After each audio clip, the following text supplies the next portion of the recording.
언제나 주의 사랑하는 자녀들과 함께 하시는 하나님 아버지, 무더운 한여름의 때를 지나가고 있는 주의 자녀들을 새벽에도 깨워주시고 주의 전에 나와 새벽 기도 드리게 하시니 감사드립니다.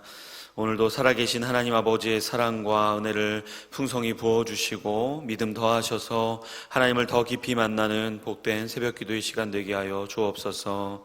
삶의 무게와 현실에 견디기 힘든 어려움들 속에서도 주를 향한 믿음 가지고 인내하며 주의 도우심을 바라는 모든 성도들에게 오늘도 새 힘을 공급해 주시고 크신 은혜와 도우심으로 함께해 주시옵소서.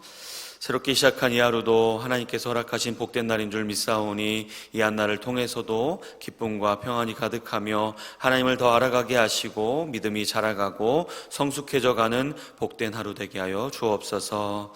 이 시간 이 자리에 있는 우리 모두에게 성령의 충만함으로 역사하여 주사 하나님의 말씀을 듣게 하시고 깨닫게 하시고 말씀의 은혜와 능력을 풍성히 경험케 하여 주시옵소서. 또한 감사원금 드린 손길 있습니다. 주님 기억하여 주시고 믿음의 간구와 기도 주의 크신 은혜와 자비로 응답하여 주시옵소서. 주의 축복으로 함께하여 주옵소서. 우리를 사랑하사 십자가를 지신 우리 구주 예수 그리스도의 이름으로 기도드립니다. 아멘. 하나님의 말씀 예레미야 16장 1절에서 13절까지의 말씀입니다. 구약성경 예레미야서 16장 1절에서 13절까지의 말씀 교독하고 마지막 절 합독하겠습니다. 구약성경 1075쪽입니다.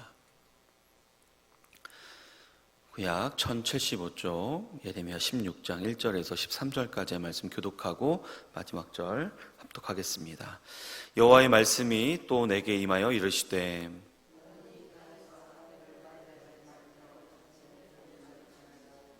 이곳에서 낳은 자녀와 이 땅에서 그들을 해산한 어머니와 그들을 낳은 아버지에 대하여 여호와께서 이와 같이 말씀하시오니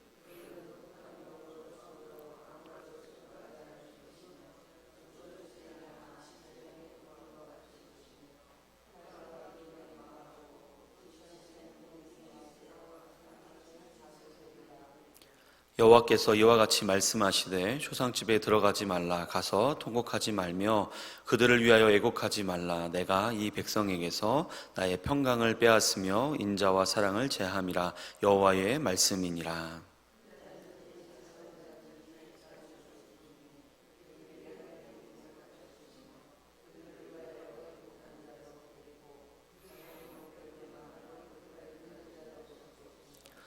그 죽은 자로 말미암아 슬퍼하는 자와 떡을 떼며 위로하는 자가 없을 것이며 그들의 아버지나 어머니의 상사를 위하여 위로의 잔을 그들에게 마시게 할 자가 없으리라.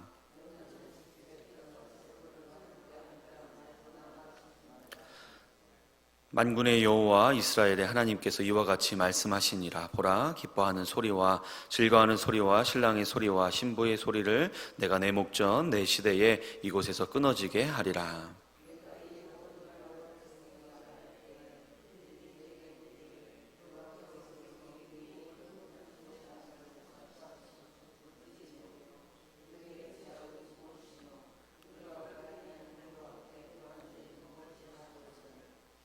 너는 그들에게 대답하기를 여호와께서 말씀하시되 너희 조상들이 나를 버리고 다른 신들을 따라서 그들을 섬기며 그들에게 절하고 나를 버려 내 율법을 지키지 아니하였음이라.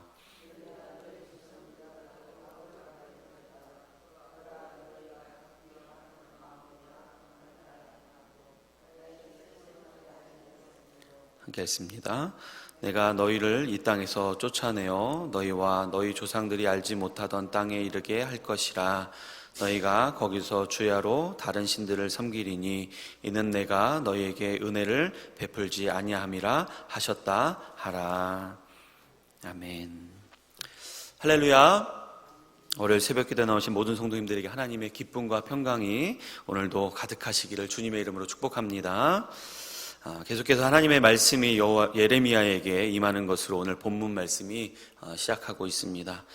너무나도 당연히 하나님께서 당신의 말씀을 이스라엘에게 전하기 위해 예레미야를 부르셨기 때문에 하나님의 말씀이 또 예레미야에게 임한 것입니다.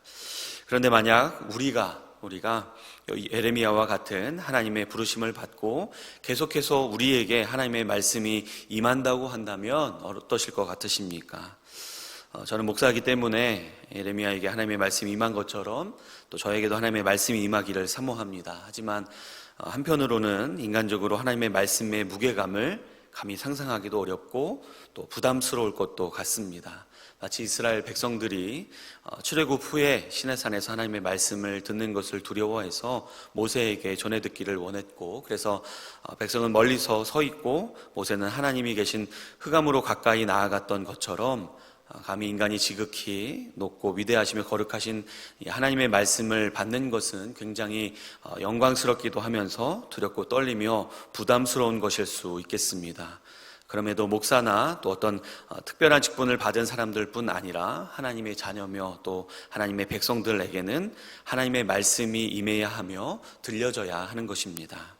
왜냐하면 그래야 하나님의 뜻을 알아서 그 뜻대로 우리가 살아갈 수 있는 것이고, 또 무지하며 연약한 하나님의 자녀들이 이 세상과 육체 가운데서 선하고 바른 믿음의 길을 걸어갈 수 있는 하나님의 도움과 또한 능력을 얻을 수 있기 때문입니다. 사무엘상에 보시면 제사장 엘리 앞에서 아이 사무엘이 여호와를 섬기던 시대에는 여호와의 말씀이 희귀하여 이상이 흔히 보이지 않았던 것을 볼 수가 있습니다. 또한 구약 성경과 또 신약 성경 사이에는 약 400년간의 침묵기가 있었던 것을 잘 알고 계실 것입니다. 하나님의 말씀이 희귀한 시대와 또 하나님께서 침묵하시는 시기도 다 하나님의 뜻과 또 계획하신 가운데 있는 것이지만, 분명 그 시대를 살아가고 있는 사람들에게는 결코 쉽지 않은 시간들이 되었을 것입니다. 그렇게 우리는 그런 시간들이 오기 전에 하나님의 말씀을 사모하며 허락하신 성경 말씀을 가까이 하며 읽고 묵상하고 또 설교 듣는 것 등을 통해서 계속해서 하나님의 말씀에 귀를 기울이고 마음을 집중해야 하는 것입니다. 또한 우리 삶의 현실 가운데서 겪게 되는 여러 가지 상황들과 사람들과의 관계를 통해서 하나님께서 말씀하시는 것이 있는지, 또 우리를 가르치시고 교훈하시는 뜻이 있는지를 영적인 민감함 속에서 주의 깊게 살펴야 하는 것입니다. 그럴 때 우리의 믿음의 삶 가운데 더욱 하나님의 말씀의 은혜와 능력을 풍성히 경험하며 또한 하나님을 향한 믿음이 더해져가고 굳건해져 갈 줄을 믿습니다. 그러나 혹시라도 우리가 하나님의 말씀을 사모하고 있지만 하나님의 말씀이 희귀하고 또 하나님이 침묵하시는 것과 같은 그런 힘겨운 시절을 지나가고 계신 성도님들 계신다면, 기록된 하나님의 말씀인 우리 성경 말씀과 또 이전에 여러분들에게 주신 하나님의 약속의 말씀들을 끝까지 붙드시면서 믿음으로 인내의 시간을 잘 통과하실 수 있기를 바랍니다. 그 시간들은 반드시 마지막이 있으며 하나님의 때에 가뭄날의 단비와 같이 우리의 영혼의 가람을 해소해 주시는 능력과 자비의 하나님의 말씀이 풍성하게 임하게 될 것입니다.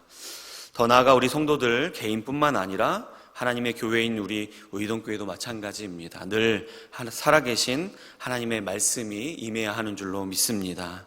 사도행전에 기록된 초대교회의 모습처럼 하나님의 말씀의 흥왕함이 우리 교회 가운데 일어나야 하는 것입니다. 이것은 단지 하나님이 세우신 담임 목사님을 비롯한 말씀 사역자들만의 책임은 아닐 것입니다. 사역자와 성도들이 다 함께 하나님의 말씀을 사모하며 또 하나님의 말씀을 듣고 가르침과 교훈을 받기 위해 날마다 열심과 열정으로 하나님을 찾고 하나님 앞에 나아가며 기도할 때, 그때 하나님의 신실하신 응답하심과 하나님의 은혜로 살아계신 하나님의 말씀의 흥왕함이 우리와 또 우리 교회 가운데 임하게 될 것입니다. 이것을 위해 이 새벽에도 우리가 함께 기도하며 하나님의 말씀에 임함의 은혜를 받아 누리는 우리 모든 성도님들, 또 우리 우유동교회가 되기를 주님의 이름으로 축복합니다. 그런데 우리가 잊지 말아야 할 것은 우리에게 주신 하나님의 말씀이 늘 우리의 생각과 또 마음에 들고 좋은 것만은 아니라는 것입니다.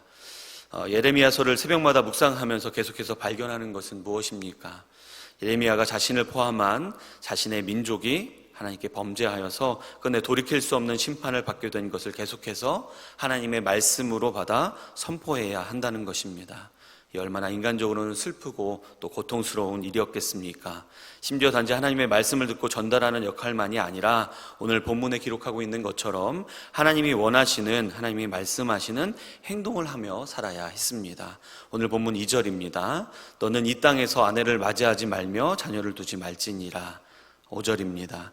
여호와께서 이와 같이 말씀하시되 초상집에 들어가지 말라, 가서 통곡하지 말며 그들을 위하여 애곡하지 말라. 내가 이 백성에게서 나의 평강을 빼앗으며 인자와 사랑을 제함이라. 여호와의 말씀이니라.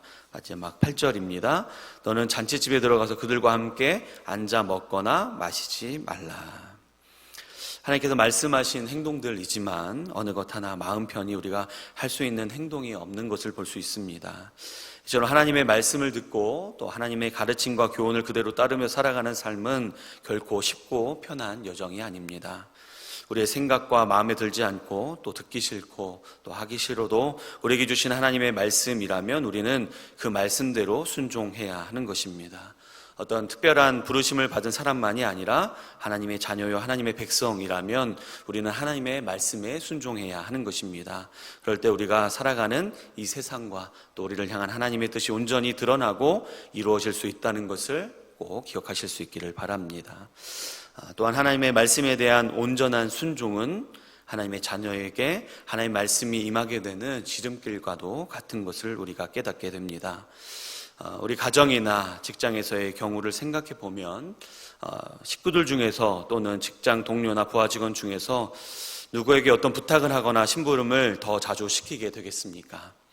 아무래도 이런저런 말을 하지 않고 네 하면서 부탁을 들어주고 또 심부름을 해주고 업무를 처리해주는 그 사람에게 시키게 될 것입니다. 그런데 어떤 부탁을 하고 심부름을 시켰는데 이런저런 핑계를 대고 하기 싫어하고 짜증내고 또 듣는 척도 안 한다면 또 네 하고는 대답만 한 후에 전혀 하지 않는다면 그 사람에게 다시 어떤 부탁이나 심부름을 시키기는 어려울 것입니다. 이와 마찬가지로 하나님께서도 하나님의 말씀을 듣고 순종하지 않는 사람보다는 하나님의 말씀을 듣고 그 말씀이 어떤 말씀이든지 온전히 순종하는 사람에게 더 말씀하시며 가르치시고 교훈하지 않으시겠습니까? 그래서 우리가 하나님의 말씀이 임함을 사모하는데 하나님의 말씀이 잘 들려지지 않는 것 같고 또 가르침과 교훈을 깨닫지 못하는 상황에 있다고 생각되어지시는 그런 분 계신다면 우리의 믿음의 삶 가운데 하나님의 말씀에 대한 순종을 온전히 잘하고 있는지 먼저 점검해 보실 수 있기를 바랍니다. 하나님께서 말씀하셨는데 명령하셨는데 불순종하고 있는 것이 있는지 살펴보시고 불순종한 것이 있다면 회개하신 후에 돌이켜 그대로 순종하실 수 있기를 바랍니다. 그렇게 우리가 하나하나 하나님의 말씀에 따라 온전히 순종하는 삶을 살아가게 된다면 우리의 삶 가운데 풍성한 하나님의 말씀의 임함을 경험하게 될 줄로 믿습니다. 이것은 우리의 어떤 신앙의 연수나 직분의 유무와는 전혀 상관이 없다는 것 꼭 기억하시기를 바랍니다. 예수 그리스도를 믿는 하나님의 자녀, 택함받은 성도라면 누구나 하나님의 말씀에 온전히 순종하는 삶을 살아가기 시작한다면 계속해서 하나님께서는 말씀하실 것이고 또 그 사람을 통해서 하나님의 뜻을 나타내시며 이뤄 가실 것입니다. 우리 모두가 이렇게 하나님의 말씀에 온전히 순종하는 믿음의 사람 되시기를 간절히 소망하며 하나님 말씀의 임함이 날마다 풍성하며 또 우리를 통해 하나님의 뜻이 나타나고 이루어지는 하나님께 쓰임받는 복된 믿음의 삶을 살아가시는 우리 모든 성도님들 되시기를 주님의 이름으로 축복합니다. 아멘. 함께 들은 말씀 놓고 기도하시고 또 오늘 기도 제목 내신 두 가정 위해서 기도하겠습니다. 김대진 집사님 가족의 건강, 믿음 안에서 하나 되는 가정 위해서 기도해 주시고 장수철 집사님 양가 부모님 영육 강건 자녀